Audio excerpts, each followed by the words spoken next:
Hello and welcome back to another video on Unpacked Technologies. In this video, I'm going to be discussing the iPhone 14 event, talking about what to expect, how to watch, and also some of the last minute leaks and rumours for the event. So let's get straight into it.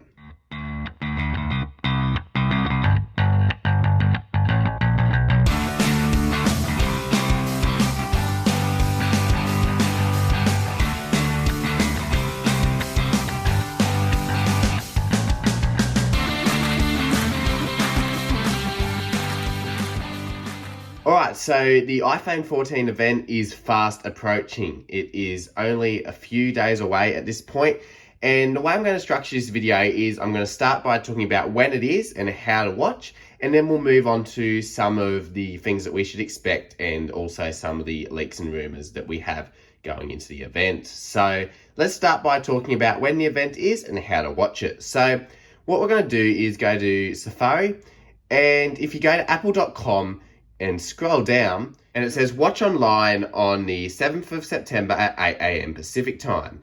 If we go to learn more, you'll see that you can watch it online at apple.com or on the Apple TV app. So we've got the Apple event here, and that is 10 a.m. Pacific time in America, where Cupertino is. So that will change depending on your time zone in the world, and I'll show you that in a moment. But what you can see here is the artwork sort of looks like it's outer space in the galaxies. Now, this event is actually called the Far Out event, which I think is quite suiting, and it might actually link up with one of the rumors that we have. And I'll discuss that in a little bit more detail later on. But if you want to see what the time is in your specific location, all you need to do is click continue at the top of the page to go to your local Apple website. Or alternatively, you can go to the address bar, and then at the bottom of it, you can type in /, for example, for me in Australia, /AU, but whatever country you're in to get the localized results. And you can see here that for me in Australia, in Sydney, it's on the 8th of September at 3 a.m. Australian Eastern Standard Time. So that's where I am. And then I can also just add it to my calendar if I would like to as well. And you can see I can just add the event. It's already filled in the details here, and then I can just click add to calendar and it'll add it to my Apple calendar, which is quite handy. So we'll just click done on that. And that's about it on how to watch it. So as I said, you can just watch it on apple.com or on the Apple TV app. And they'll also usually have a YouTube live stream running as well. So you can watch it on there on the Apple YouTube channel if you would like to as well. And that way of watching it will work on all devices, no matter whether it's an Apple device, Mac, iPhone, iPad, or whether it's Windows, Android, Linux, anything that can access the internet, you'll be able to watch this event on. So now that leads me on to what we should expect and also some of the leaks and rumors. So let's start with what we should expect. So as per usual, this is predominantly an iPhone event, so we will be expecting all the new iPhone models. So this year, there'll be 4 iPhone models, as we have had for the past few years. There'll be the iPhone 14, iPhone 14 Max or Plus, which is a new base model 6.7-inch device, the first of its kind in the base model. And then there'll also be an iPhone 14 Pro and iPhone 14 Pro Max. So that's the lineup this year. Unfortunately, there is no longer going to be a mini iPhone, which is a bit of a shame for some. Personally, I don't use the mini devices, but I know some people really enjoy them. So unfortunately, there won't be any options for a mini model this year. Now, as well as that, we're also expecting all new Apple Watch models. So there could be a total of up to 3 different Apple Watch models that are announced at this event. So we're looking at potentially a new Apple Watch SE, a new Apple Watch Series 8, and then this all new Apple Watch Pro edition. So a Pro lineup in the Apple Watch series, and it will be a more expensive one aimed at adventurers and people who need their watch to be a bit more durable, and I'll discuss that in a little bit more detail later on. But to start with, let's talk about the base model iPhone 14 and iPhone 14 Plus, because it's looking as we get closer to the event that it might be called iPhone 14 Plus now. So that's how I'm going to refer to it in this video. Now, unfortunately, these iPhones are looking not super exciting. For the first year, they're actually not upgrading the processor in the base model iPhone flagships this year. So We're going to still have the same A15 Bionic that's found in the iPhone 13 series. However, it will be a slightly higher clocked version of it like it is found in the 13 Pro and 13 Pro Max. But it's slightly disappointing that we're not getting a processor upgrade this year. It looks like Apple's really trying to differentiate the models into really distinguishing the Pro lineup from the base model lineup, and you'll see how they're doing that when I talk about it in a moment. We may have some better battery life, but that's not confirmed. We're looking at the same camera, the same design. We may get additional RAM, so it'll probably go from 4 gigabytes to 6 gigabytes of RAM, so that's a welcome upgrade at least. But other than that, we're looking pretty similar for the iPhone 14 series, and we probably will get a little bit of a price increase as well. However, it's quite unknown as to how much it will increase. I really hope it doesn't increase at all, but with inflation and all that, it's looking fairly likely that there will be at least some price increase. Now, moving on to the iPhone 14 Pro and 14 Pro Max, this is where all the exciting upgrades are. So to start off, we're looking at getting a 48 megapixel camera on the iPhone 14 now as a main sensor. Now, currently, they only have 12 megapixel cameras, so that's a massive upgrade. However, it's yet to be seen how this will actually translate into camera performance, whether there'll be a noticeable difference. We're also looking at getting a brand new notch design on the iPhone 14 Pro and Pro Max.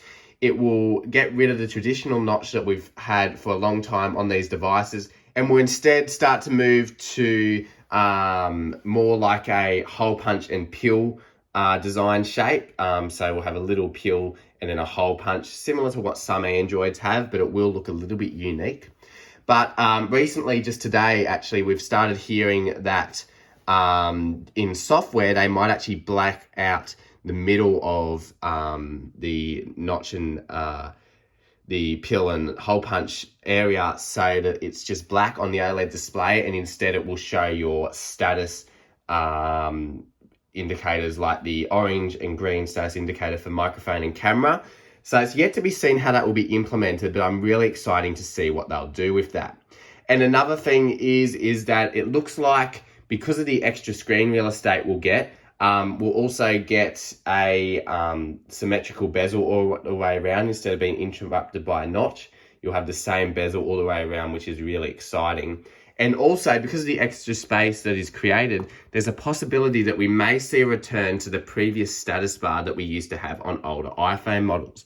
So instead of this new design that we got with the iPhone 10, where you would have, clicking around on the iPhone 6S here, where you would have the time here and then smaller versions of all your indicators. Here, you may go back to one where you have the carrier on the left and then a full battery percentage with the battery percentage outside of the battery on the right. But it's yet to be seen whether that will be implemented, and I'm very excited to see how Apple's software makes use of this new design. So it'll be interesting to see what happens there.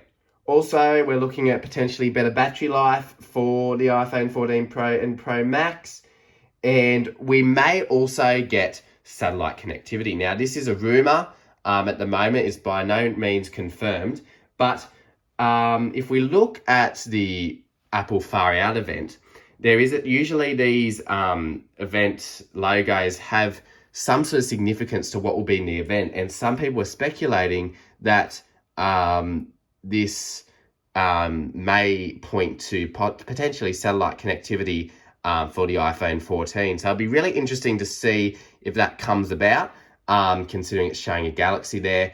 Recently, we had T-Mobile and SpaceX announce that they were going to bring satellite connectivity, I think it was late 2023, to people in the United States who use their service. So maybe Apple is ready to start rolling that out for their phones as well. And that now leads me on to the other products that we're likely to see at the event as well. So we'll start with the Apple Watch now. So we're looking at getting an Apple Watch, a new Apple Watch SE. So the current one was released back in late 2020, and it has the S5 processor, the same as the Apple Watch Series 5, as well as some other features as well, but it does need an upgrade. So we're looking at getting a new S8 chip and possibly some of the health sensors that came to recent Apple Watch models, like the blood oxygen and the ECG. All that might come to the Apple Watch SE. But other than that, we're looking at getting the same design, and everything else about this watch will probably stay fairly similar. So that's what we're looking at there. And then we're also looking at some upgrades to the standard Apple Watch Series 8. So if we go back here, you'll see we've got the Series 7 here, and that's where we got the new display for the Apple Watch. Now, it's looking like we'll probably keep that design for another year, but it will have the new S8 chip, as well as a new body temperature sensor that is looking likely to come to the Apple Watch Series 8 as well. So that will be really interesting to see how they implement that. It would probably have the ability to tell you when you might be running a fever, as you're running a bit hot, and all that sort of stuff. So that's a great new feature. And then finally, that leads me on to the Apple Watch Pro that we're looking like getting this year. So this is an all new product in the Apple Watch lineup, and it would be aimed at professional adventurers and all that who need a more durable Apple Watch that has a longer battery life and all that. So it would most likely start at around up to $1,000 US, which is very expensive in my opinion for a watch. But it would have improved battery life, which would be the first time the Apple Watch battery life has ever been improved in its history. So that would be very exciting to see what they do there. As well as possibly having some other health sensors, and also getting the squared off design that has been long rumored for the Apple Watch. So it'd be interesting to see if that could be implemented. I'm not exactly sure if that's what they're going to do at this stage, because it's been rumored for a long time. So I'm sort of a bit reluctant to believe some of these Apple Watch rumors, but it will definitely be exciting if it does come. But other than that, we're quite unknown for what's happening with these Apple Watch models. So lots of surprises look like they're going to come at this event. So they're all the products that we're most confident that are coming at this event. Definitely the iPhone 14s will be coming, and most likely those Apple Watch models as well. And that leads me on to some of the other possibilities of this event as well. So the first one being the long anticipated AirPods Pro. So this would be the second generation of the AirPods Pro lineup, and it would have probably retain a very similar design, but it would incorporate some new sound features, as well as some speakers on the bottom to help with the Find My network, and some other minor improvements as well. So hopefully we see those, although that's not confirmed, and that could come at a later event. We're also possibly expecting a new base model iPad, although once again, this is another thing that's not really confirmed, and it could come at a later event in October or November when the Macs come out later this year as well. But if we were to see this iPad, we would be looking at probably an A14 Bionic chip with a new design, retaining those squared off edges of all the other iPad models at this point. It would also, that new design would allow for the Apple Pencil's second generation support, which is long overdue because the Apple Pencil first gen is getting quite old.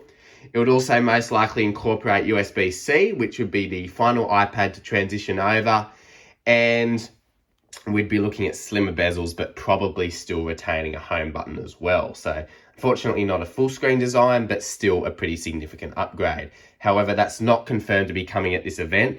It could come, but it also is probably, if it doesn't come at this event, will most likely come at an October or November event. And also, I wouldn't expect any Macs at this event. They are all saved for October and November. So you may have to wait a month or so more if you're looking to see any new Macs. So yeah, that just about wraps it up for the iPhone 14 event. That's about all the products that we're expecting and the current rumors at this stage. But once again, remember that none of this is confirmed, and it could all change before the event. And yeah, it's only confirmed once it's actually announced by Apple on the day. But around that same time, we're also expecting iOS 16, watchOS 9, tvOS 16, and HomePodOS 16 to release to the public sometime soon after the event, probably in the week after, I would assume. That's what they usually do. But unfortunately, it looks like iPadOS 16 and macOS Ventura will probably be delayed, and it might be waiting until, for example, iPadOS 16.1 or macOS Ventura 13, I think it is 0.1. We may be waiting for those 0.1 releases to see those released, as they're having a bit of trouble with stability and they just need a bit of extra time to get all the features and stability down pat before they release it to the public. But other than that, all those other updates should be released to the public. And yeah, it's looking like a pretty exciting event. Let me know in the comments below what you're looking most forward to at this iPhone 14 event. We're looking like we've got lots of things to look forward to. And probably the new iPhone 14 Pro and Pro Max I'm quite excited for, as well as these new Apple Watch models. It all looks really interesting. And if there's something that isn't going to happen at this event, don't lose hope, because there's still probably at least another event this year, possibly even two in October and November. So that should have some more Macs, maybe some iPads, and those AirPods as well if they don't get released at this event. So yeah, let me know in the comments below what you're most excited for at this event, and if there's any particular products you're really looking forward to. I'd love to hear from you about that in the comments below. And hopefully this video was helpful in giving you some good insight about what to expect and some of the features and leaks and rumors, and also how to watch the event as well, so that you stay up to date about what's happening in Apple. Thanks for watching this video on Unpacked Technologies. Don't forget to leave a like, comment, and subscribe, and I'll see you all in the next video.